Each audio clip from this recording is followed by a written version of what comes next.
open. Gandalf is startled by a bat only to discover a fellow wizard also came. They conclude that the empty tomb means an ancient enemy is coming back and dark magic is slowly spreading, so war is coming. Eventually the dwarves make it to a shore, where a man named Bard starts shooting arrows at them. Noticing he comes from Lake Town, the human settlement near the Lonely Mountain, the dwarves pretend to be merchants and ask him for help. Bard explains people only get to enter Lake Town if the master allows them, so the dwarves offer to pay double for Bard to smuggle them in. Meanwhile the elves interrogate the orc, who reveals Keely has been hit with a poisoned arrow and will die soon.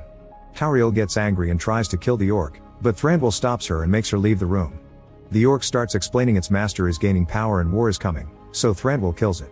Then he orders the guards to double the watch on their borders, forbidding everyone from leaving or entering. When Legolas approaches the gate guards, he learns that Tauriel left and decides to go after her. Moments later, Bard's boat arrives at Lake Town and he makes the dwarves hide in the barrels.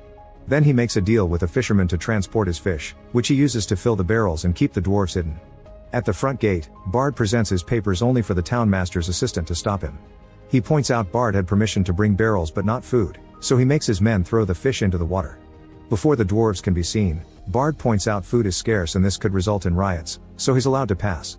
Afterward the assistant reports this to the master of Lake Town, who takes Bard's words as a sign of rebellion and sends orders to arrest him.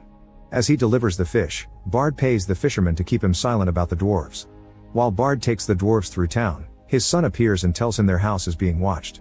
Minutes later Bard and his son arrive at their home, where Bard can tell who the guards are and tells them he's done for the day. After reuniting with his family, Bard lets the dwarves into his home through the toilet. While the group takes a moment to dry up, Thorin notices a dwarvish wind lance on top of a building and Bilbo asks for its story.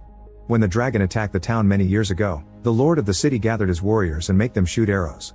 However, a dragon's hide is too tough to get damaged like that. Only a black arrow fried from a wind lance